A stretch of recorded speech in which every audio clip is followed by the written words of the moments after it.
Plaintiff Bria Blount says when she met the defendant, they bonded over the fact that she was separating from her child's father and he was going through a divorce.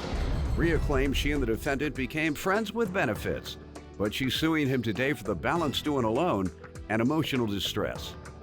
Defendant Anthony Groves admits that he had an intimate relationship with Bria, but says a month after they started seeing each other, Bria moved his friend into her home and tried to hide it from him. Anthony's countersuing because he claims Bria stalked him at his apartment and threatened to call his job. Start with you. I met the defendant last year on Valentine's Day at a concert. We hit it off immediately. We started to bond over the fact that he was going through a divorce and I was separating from my daughter's father. With that, we grew on. Our bond became unbreakable. His friends did warn me that he kind of had shady tendencies. I did not listen to any of them. I wanted to base his character off of my own observance of him being with him.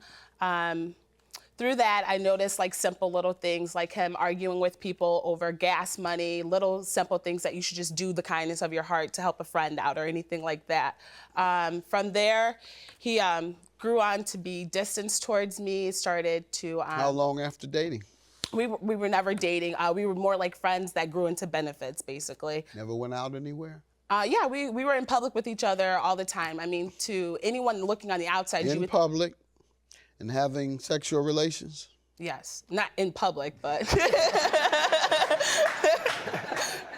in general. Typically, people would characterize two folks of the opposite sex who go in public regularly together. Correct. And then they end up having relations with each other. Typically, that's regarded as dating. And in most instances, folks would regard that as having a relationship. But if you think that that isn't dating, what is dating? No, I agree with you. It would be classified as dating, but we never had a title onto it, so I don't want to add a title that was never there in the beginning. Well, you just did give it a title. You said the title was Friends with benefits. Kind of, yeah, okay. And that's otherwise known as a booty call. Well, you don't take booty calls out. You just call it 11 p.m., 1 a.m., whatever, on the way back from the club, knock, knock, knock. I'm here. Let me in. Let's go. Let me do my so business we had relations. And go. We were dating. Okay. I'll let you talk, sir. Go ahead.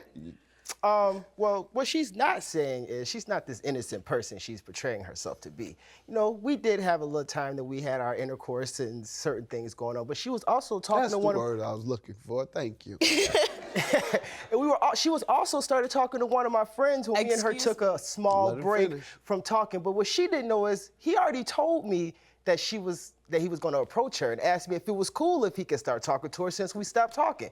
Yeah, I said it was cool. She probably gonna say now that he asked if he said we weren't friends or something no more. Well, he said whatever he had to say so he could get what he wanted. That's what it all was. So, but she's not this innocent girl. She was living with him. She had him move into her house. Wow. How long after? That me and her stopped talking? Yes. I can't tell you exactly how long. A month, 2 months, maybe 6? a month, maybe a month. A month after talking and having relations with you. Correct. She moved your friend, in with her. And tried to lie to me about it and not tell me every time I asked her about it. Nah, he don't live here. Nah. But then she didn't know that he was telling me this stuff. He would pick me up in her car, take me to her house, and we chilling in her crib. And she didn't even know it. That's kind of the background. Anything you want to say about that? Yeah, that's not how he's portraying that incident. It's not how it happened. I priorly met them both at the same concert. We were there for his birthday, the gentleman that he's talking about. From that time, the kid did reach out to me and said that he was interested in me, wanted to talk after me and Anthony were already done with each other. The kid. Well, yeah, she called him a kid. Okay. The guy reached out to me, talked to me, saying that, you know, he went How old are you? I'm 23. From there, so for a 23-year-old to call someone a kid, don't sound right. He must be underage. You'll go to jail. You better be careful. He's not underage. You'll go to jail. Go ahead. So that guy that he's referring to, he reached out to me, and I did say, "Aren't you Anthony's friend?" And he said, "No, we're not friends." Then I immediately reached out to Anthony, and Anthony was like, "You can do whatever. I don't care. We're not anything with each other." Okay, and you moved him in? No, not immediately. A month? Maybe It was like 2 longer weeks. than a month. I'm sorry, 6 weeks. It was longer than that. 7. Me and this guy started to continue to talk with each other, and he was going through a rough patch. I'm just curious when you moved him in. Probably 3 months. He wasn't like moving in. It was to help him get on his Okay, feet. fine. And tell me why you're suing him on loan and emotional distress. Okay, so in October, last year, Halloween, 2015, Anthony received a DUI. With him getting the DUI, he was able to bail himself out. He called me saying that he was unable to get his car out. I asked him if he had spoken to his mother, and he said his mother was unable to help him. I asked him if he talked to his sister was unable to provide the funds. I was questioning him about all these Hey, you want to talk to your friend? He's right here. I was asking him. Pretty much. So I asked him if he was able to contact anybody else because I'm a single mother and I had just lost my job, and these were my own funds to provide for my own family. So I helped him. I gave him the money. We agreed that he would do installments, not saying there was going to be a certain amount each time, just because me and Anthony had this bond again that was. And when was he to repay you? I'm sorry? When was he to repay you? There was no certain time limit because But he we had had said installments. Has he given you anything yet? I received $70. When was that? The date was Month and year? 15. All right. I received the first payment. He put it in a gum box and threw it The through year the of window. 2015, is that Yes. what you're saying? Yeah, a month A after. month after talking and having She had- relations with you, Correct. she moved your friend, My friend in with her. and tried to lie to me about it and not tell me every time I asked her about it. Nah, he don't live here. Plaintiff Bria Blount says she and the defendant were in a sexual relationship, and he claims a month after they started seeing each other, Bria moved his friend into her home.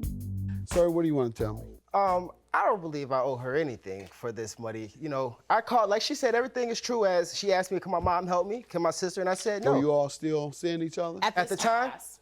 Yes, we were still intimate. So I called her and told her my situation. She said, I'm gonna call you back. She hung up, called me back and said she can get the money.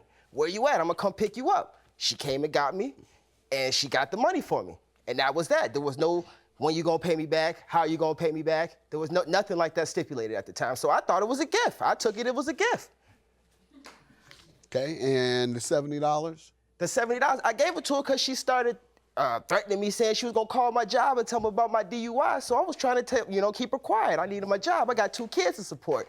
So I was saying what I had to say to get her not to do what she had to do, because I need my job. I can't be out here struggling. Ma'am? I let his first 2 paychecks go because he gets paid weekly so that he could build up to pay for his lawyer. When I reached out to him, he cut off all contact, wouldn't speak to me, so then I contacted his mother. By me contacting his mother, he then gave me the payment of $70 in a gum box and threw it, and said he would give me another following payment when he had it. Then when he got suspended from work, he said when he received his tax money that he would either give me from his tax money or when he got his job or a new job back. So, and then that never happened. And then I have other text messages that... Did you contact his job? No. And you have any evidence of anything that you want to present Yes, today? all the highlighted show when he says that he was going to pay back, and it shows that I had to do the running around. So not only did he disrespect me with the gun box, he made me run around to meet people at certain spots. Then he would not show. Then he would say, I'm going to give it to you the following weekend. Something else came up. I got rearrested. I need I'll you to give show me something. This is like 10 pages I don't have. Okay, on the second page. Opportunity to read. Yeah. On the second page. Now, why don't you just circle what it is Okay. that indicates he had agreed to repay you? That's what I need to see. Sir, your counterclaim is for harassment. How so? Calling your mother and what else? Yeah, Facebook my mom, the threat saying that she was gonna call my job, and then also she was sitting outside You my have any evidence of that? And she was sitting outside of your what? my apartment complex. When? The day it was December 5th was the actual day when she was talking about the whole runaround situation I was giving her. She was sitting outside my apartment complex. My roommate told me he's seeing her out there. And that's I'm more harassment for me. interested in her telling your mother your personal business. I have the messages from my mom that she sent to my mom on Facebook. Let's see that. You don't have anything about her threatening to go to your job? The threat, or she said that threatening over with the phone. a DUI? She said in here that everybody would know about your DUI. I got that. It's right here, the first one that's highlighted. Ma'am, did you do this? I I said in one of the messages, I said I've concealed so that nobody would know about your DUI. That's why I'm saying what date is he That's talking fine, about? Anthony. He's Everybody will talking know. about 11:18. You say, that's fine, Anthony. Everyone will know about your little DUI. Do you know what I'm referring to Yes, now? I do. All right. And So, then if you go further ain't down- no then. That's enough. So, Okay. his claim is granted for $500. I'll grant you your judgment, I believe, sir, based on these texts I'm reading. You promised to pay her when I get paid, when I pay my tax, when I get my taxes, when I find a new job. You promised over and over to pay her. What is your emotional distress for, ma'am? Because at the time when I did the payment, he knew that I did not have a job, and then the disrespect job. of All right, you shouldn't have loaned the money if you didn't have a job. Your claim I'll grant for $430, the balance of the loan, and yours I'll grant $500 for the harassment. Have a good day.